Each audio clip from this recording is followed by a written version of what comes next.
मनीष का सीधा सादा छोटा सा परिवार है। मनीष के सीधेपन से उसके मोहल्ले के लोग भी भली भांति वाकिफ रहते हैं। बड़े बेटे विपुल की शादी के बाद छोटे बेटे अमन की शादी की चिंता अनीता को लगी रहती है। एक रोज पड़ोस की एक औरत सीता अनीता के घर आती है। उसे देखकर मनीष खुश हो जाता है। और भाभी जी सब बढ़िया? बहू सीता भाभी आई है, चाय नाश्ता लेकर आओ जरा। अरे नहीं नहीं, क्यों परेशान करना बहू को। भाई साहब मुझे काम था इसलिए आपसे मिलने आई हूँ। हाँ हाँ भाभी जी बोलिए। आपको पता है मेरे बेटे की शादी है और उसके सिर पर बाप भी नहीं है।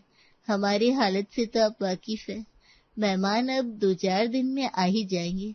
उन्हें ठहराने के लिए जगह नहीं है मेरे यहाँ। अलग से धर्मशाला करने जाऊंगी तो बहुत पैसे लग जाएंगे। इतने में सुमन चाय नाश्ता लेकर आती है और अनीता कहती है, भाभी जी आजकल तो बात बात पर पैसा लगता है, गलत कहा क्या मैंने? वही ना, तभी तो मैं बोल रही हूँ आपके घर में बहुत बड़ा हॉल है।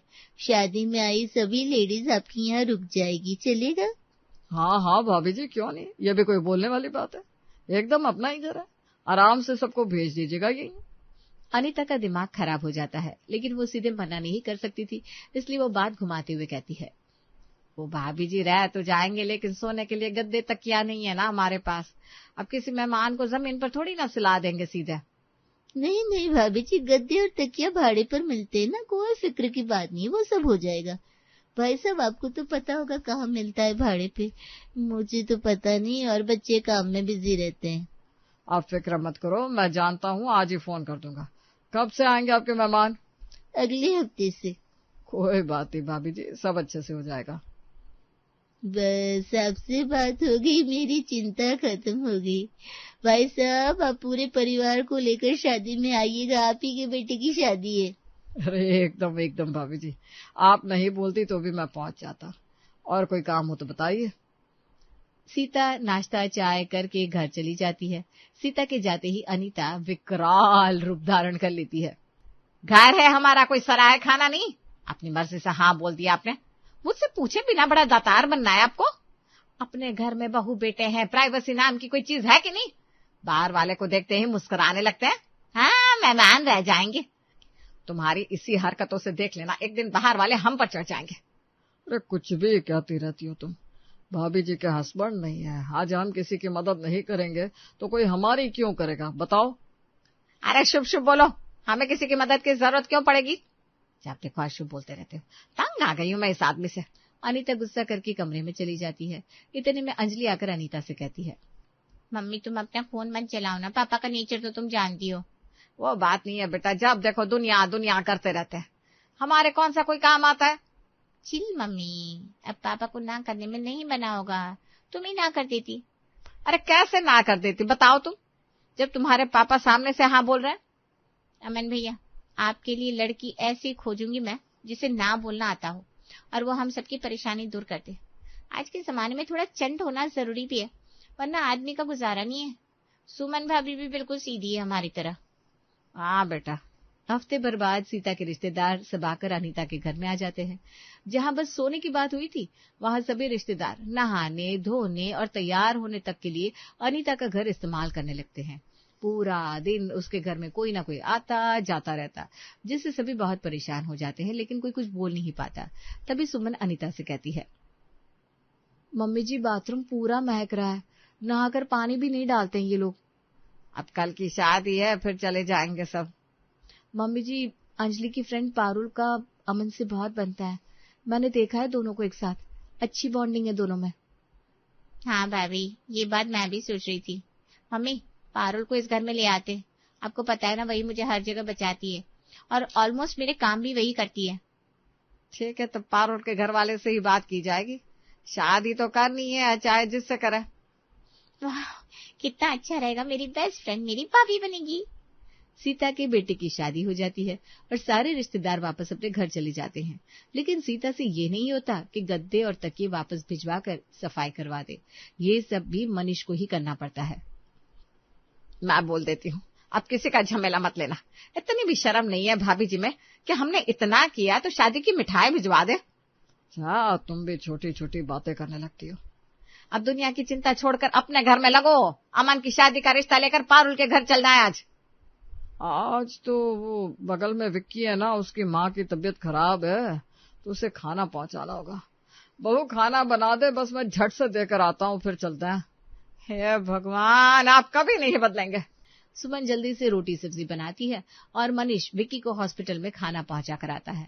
फिर सब तैयार होकर पहुंच जाते हैं पारुल के घर, जहां अमन और पारुल की शादी पक्की हो जाती है।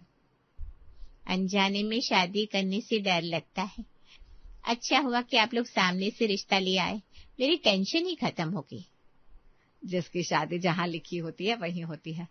ये सब भगवान के हाथ में होता है, हमारे नहीं। दिन इसी तरह बीतने लगते हैं और 6 महीने के बाद पारुल और अमन की शादी हो जाती है। पारुल के आने से अंजलि बहुत खुश होती है। अभी अभी नई बहू घर आई ही होती है कि पड़ोस की एक औरत आकर मनीष से कहती है, भाई साहब, हमारा सिलेंडर खत्म हो गया है, मेरे हस्बैंड घर पर नहीं है, तो क्या आप ला देंगे? बच्चे भूख भूख कर रहे हैं। अरे भाभी जी, 11 बजने दीजिए, ला दूंगा। और खाने का क्या है, सबको यही खाना खाना है, महाराज लगा हुआ है हमारे घर पर, बस थोड़ी देर में नाश्ता लग जाएगा। ठीक है भाई साहब। सब पहुंच जाते हैं मनीष के घर और पूरा दिन वहीं खाना खाते हैं। ऊपर से सिलेंडर भी मनीष ही लाकर देता है। ये सब पारुल देख रही होती है। फिर अंजलि और सुमन से कहती है, कैसे आदमी है, सुबह से यही पड़े हैं। पापा जी को क्या ही जरूरत है इस उम्र में इनका सिलेंडर लाने की, और इनसे ये तक नहीं हुआ कि मुंह दिखाए में मुझे 500 का एक लिफाफा ही दे दे। अरे यार, हमारे घर में यही तो दिक्कत है, कोई ना नहीं कह पाता। और फिर झेलना में होता है। मैं यहाँ शादी करके बड़ी खुश हूँ, लेकिन मुझे दिक्कत मोहल्ले वाले और रिश्तेदारों से होती है। कभी उसके यहाँ खाना भिजवाना है तो बना दो, कभी कोई यहाँ आकर रहेगा तो कुछ न कुछ। मैं ना बहुत परेशान हो जाती हूँ सबसे। अच्छा ऐसा है क्या? ठीक है, कोई नहीं, हफ्ते भर और फिर देखो पारुल की चाल, सबकी अकल कैसे ठिकाने लगाती हूँ। अगले दिन पारुल की पहली रसोई रहती है। पारुल अपने हिसाब से सबके लिए पूरा खाना बनाती है और सबको परोसती है। इतने में ही विपुल के बचपन का दोस्त, जो कि बगल में ही रहता है, वो घर आता है। यार तू क्या अब आ रहा है, शादी में क्यों नहीं आया था? अरे वो यार, मुझे अर्जेंटली निकलना पड़ा था। अच्छा कोई नहीं, आओ पारुल के हाथ का खाना खाओ, एकदम सही समय पर आया तू। हाँ बिल्कुल, वैसे भी तेरी भाभी घर पर नहीं है, उसे मायके पहुंचाने गया था। यहाँ मुझे अब दिक्कत हो गई है, आज तो खाना बनाने वाली भी नहीं आई है। क्या भी खाएंगे पापा मम्मी। अरे यार, अपना ही घर है, अंकल आंटी का खाना भी पैक करवा देता हूँ पारुल से, और रात में भी तू यहीं आकर खाना खा लेना। यार दोस्त हो तो तेरी तरफ बोलने से पहले ही काम हो जाता है। पारुल, खाना पैक कर दो। सभी खाने के टेबल पर खाना खाते हैं और पारुल और सुमन रसोई में खाना पैक करने जाती हैं। भाभी, मैंने तो आदमी देखकर खाना बनाया था, अब 2 लोगों का खाना पैक करके देंगे तो हम दोनों क्या खाएंगे? अब उन्होंने बोल दिया है तो करना तो पड़ेगा ना। हम दोनों मैगी बनाकर खा लेते हैं और आज रात को 2 लोगों का खाना एक्स्ट्रा भी बनाना होगा। अरे ये कौन सी बात हुई, आप बोल नहीं सकती क्या कुछ? क्या करूं, मुझसे तो बोला ही नहीं जाता, तभी तो इतनी परेशानी होती है ना, आदमी काम करते करते थक जाता है। पारुल सब कुछ देखती है। रात को फिर विपुल का दोस्त आकर खाना खाता है और लेकर भी जाता है।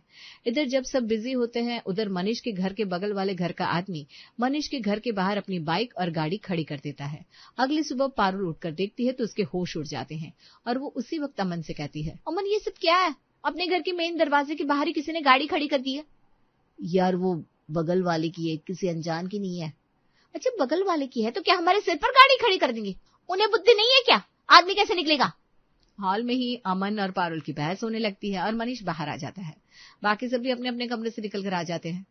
क्या हुआ भाई, सुबह सुबह इतना शोर क्यों हो रहा है, पूरी आवाज बाहर जा रही है। वो पापा कुछ नहीं। अमन सारी बात बताता है तो मनीष कहता है, वो कल ही मैंने कह दिया था उसे रखने को, उसके घर में काम हो रहा है ना, तो वो हटा लेगा थोड़ी देर में, उसपे कौन सी बड़ी बात हो गई। सब अपना अपना काम करो। हो गया पारुल, चलो अब कमरे में जाओ। पारुल अपने कमरे में जाती है और गुस्से में कहती है, मैंने सोचा था 1 हफ्ते तक किसी को कुछ नहीं कहूंगी, लेकिन अब लग रहा है कि हफ्ता बहुत हो गया। आज दोपहर तक इस आदमी ने अपनी गाड़ी नहीं हटाई तो आज इसकी शामत है। दोपहर में जब सब खाना खा रहे होते हैं, पारुल देखती है कि गाड़ी वहीं की वहीं खड़ी है। बस फिर क्या था, पारुल का गुस्सा 7वें आसमान पर चढ़ जाता है और वो कहती है, मम्मी जी मैं अभी पड़ोस से आ रही हूँ, इन्हें समझ में नहीं आती क्या बात एक बार में। अरे बहू, हटा लेंगे वो, अब तेरे पापा जी ने रखने को बोल दिया है तो क्यों ही हम कुछ बोले, अच्छा नहीं लगता। मम्मी जी पापा जी ने सुबह तक का कहा था और अब मैं देखती हूँ कोई कैसे नहीं हटाता। पारुल पड़ोस के घर में जाने लगती है। उतने में पड़ोस का आदमी आकर कहता है, मनीष भैया आज गाड़ी यहीं खड़ी रहने देना, काम खत्म नहीं हुआ, यही बोलने आया हूँ। मनीष हाँ बोलने जा ही रहा था कि पारुल कहती है, वो अंकल जी ऐसा है कि आज हमारे यहाँ मेहमान आने वाले हैं, तो घर के आगे इस तरह लगी गाड़ियां अच्छी नहीं लगती ना, ऊपर से आने जाने का हमारा यही रास्ता है, तो आदमी आएगा जाएगा कैसे? ये समझ तो खुद को होनी चाहिए और पूछने से पहले आपको सोचना चाहिए। वो तो पापा जी का बड़प्पन है कि आपको एक रात गाड़ी रखने के लिए हाँ कहा था, आप अपनी गाड़ी कहीं और लगवा लो। अच्छा ठीक है। पड़ोसी चला जाता है और दरवाजे से गाड़ी हटा देता है। इधर सब पारुल की शक्ल देखने लगते हैं। वाह क्या कहा है, एक ही बॉल में 6 बोलते ही गाड़ी हट गई। मुझे ना बोलने में कोई शर्म वरम नहीं आती, हमेशा हर चीज के लिए हाँ करना भी गलत है। एक दिन अगर लगाने दी गाड़ी तो उसकी हद बढ़ने लगी और वो दूसरे दिन के लिए भी बोलने आ गया। इसीलिए तो तुझे इस घर में लाया गया है, सब हाँ बोलना जानते इस घर में। कोई ना बोलने वाला भी तो होना चाहिए। ऐसे ठीक किया बहू ने। सब खा पी कर अपने अपने काम में लग जाते हैं। इसी तरह दिन बीतने लगते हैं और एक दिन अंजलि अपनी दोनों भाभियों से कहती है, बहुत दिन हो गए हम कहीं घूमने नहीं गए, पूरी फैमिली कहीं चलते हैं ना, क्या कहती है सुमन भाभी? हाँ चलो ना, वैसे भी शादी की थकावट नहीं गई, वाटर पार्क चलते हैं, क्या कहती हो दोनों? हाँ आज रात में सबसे बात कर लेते हैं और इसी संडे को चलते हैं। ठीक है।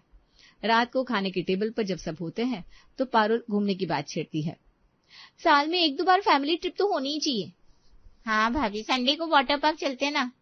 हाँ एक नया वाटर पार्क खुला भी है, वहीं चलेंगे सब। क्यों भैया, सच में बहुत दिनों से कहीं नहीं गया। हाँ भाई चलो, मैं तो फ्री हूँ। ठीक है फिर संडे की तैयारी कर लो सब। मेरी उल्टी की दवाई ले लेना, मुझे गाड़ी में उल्टी होती है। अरे वो पड़ी है तुम्हारी अलमारी में। दोनों बहुएं और अंजलि जाने की पैकिंग करने लगते हैं। वाटर पार्क के बाद हम लोग अगल बगल में घूमने भी चले जाएंगे। और नहीं तो क्या, जब इतनी दूर जाएंगे तो पूरा घूम कर ही आएंगे ना। शनिवार की रात को जब सब अपनी अपनी तैयारी कर चुके होते हैं तब अनीता की ननद पुष्पा का फोन उसे आता है। खाना खाते हुए अनीता फोन उठा लेती है और स्पीकर पर डाल देती है। हाँ दीदी बोलिए, सब ठीक ना? हाँ भाभी मुझे क्या ही होगा, सब ठीक है। वो मैं बोल रही थी मैं कल आ रही हूँ, वहां सुबह की गाड़ी से निकलूंगी। सभी का मुंह बन जाता है। अनीता से ना नहीं कहा जाता। अंजलि पारुल को इशारा करती है कि अब प्लान कैंसिल हो जाएगा। इतने में पारुल फोन म्यूट करके खुद ले लेती है और कहती है, वो बुआ जी आप कल की जगह ना अगले संडे आइएगा। वो क्या है ना, कल सुबह की हमारी ट्रेन है, दोनों भाई जल्दी से फ्री नहीं हो पाते, वरना हम ही कैंसिल कर देते। कोई बात नहीं बहू, मेरा क्या है, मैं अगले रविवार आ जाऊंगी। सबके चेहरे की खुशी वापस आ जाती है और सुमन कहती है, मैंने तो सोचा फिर से प्लान कैंसिल हो जाएगा, लेकिन ऐसा नहीं हुआ। गजब मजा आ गया, पारुल ने बचा लिया हमें। कभी कभी अपनी खुशी के लिए ना बोलना भी जरूरी होता है भाभी। अगली सुबह सब घूमने निकल जाते हैं और घूम फिर कर 2 दिन बाद वापस आते हैं। घर आकर सब रिलैक्स करते हैं और बाजार से खाना मंगवा कर खा लेते हैं। तभी विपुल कहता है, आज तो वैसे भी तुम लोग खाना नहीं बनाओगे, तो मैं क्या बोल रहा था, हम लोग चलते हैं मूवी देखकर बाहर खा पी कर आ जाएंगे वापस, और कल से सब अपने अपने काम पर वापस लग जाएंगे। हाँ जी चलिए ना। नेकी और पुछ। शाम को जब सब चाय पी रहे होते हैं तभी सीता आकर अनीता से कहती है, भाभी जी वो आपकी गाड़ी चाहिए थी, मेरे बेटे बहू को घूमने जाना है, 10 तक वापस आ जाएंगे। सुमन और अंजलि अपने माथे पर हाथ रख लेती हैं। मनीष और अनीता जैसे ही कुछ कहने को होते हैं वैसे ही पारुल बोल पड़ती है, वही तो घूमना आंटी, हम सब जा रहे हैं ना मूवी देखने, बस थोड़ी देर में निकल जाएंगे, आप बोलती पहले तो आपको दे देते।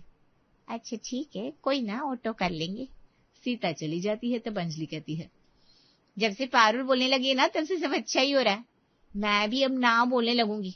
आज हमने बाहर से मंगवा कर खाया, किसी मोहल्ले वाले ने तो हमें खाना ला कर दिया नहीं, कोई पूछने भी नहीं आया, और आया तो अपने काम से आया। वही ना, अब से मैं भी ना ही कहूंगी। सब मूवी चले जाते हैं और खा पी कर एंजॉय करके वापस रात को आते हैं और अगले दिन वापस अपने अपने काम पर लग जाते हैं। दिन बीतने लगते हैं। अब सुमन और अंजलि भी ना बोलने लगती है। एक रोज पारुल की तबीयत खराब हो जाती है और वो उल्टियां पर उल्टियां करने लगती है। पारुल तुम बैठो, आराम करो, मैं काम कर लूंगी। हाँ भाभी हॉल में बैठ जाती हूँ, कमरे में तो मन नहीं लगेगा। पारुल हॉल में बैठ जाती है। अनीता भी वहीं बैठकर फोन देखने लगती है।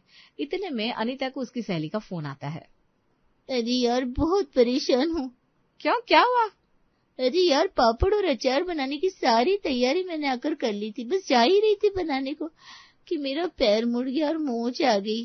अरे ध्यान रखा करो अपना, अब क्या करेंगे। वो तो ठीक है, मैंने तुझे इसलिए फोन किया था कि तू पारुल को मेरे घर भेज दे, उसे बहुत अच्छे से बनाना आता है ना अचार पापड़। अनीता झट से बिना रुके कहती है। नहीं यार, पारुल तो नहीं जा सकती, उसकी तबीयत खराब है ना, वरना कभी मना करती हूँ क्या। अच्छा अच्छा ठीक है। अनीता के मुंह से ना सुनकर सब शॉक्ड हो जाते हैं और सुमन कहती है, आपने ना कहा मम्मी जी कि मेरे कान बज रहे हैं। चलो आखिर में मम्मी ने ना बोलना सीख लिया। ना बोलने में शर्म कैसी, ये मुझे बात समझ में आ गई है। अब धीरे धीरे मनीष और उसके दोनों बेटे भी ना बोलना सीख जाते हैं।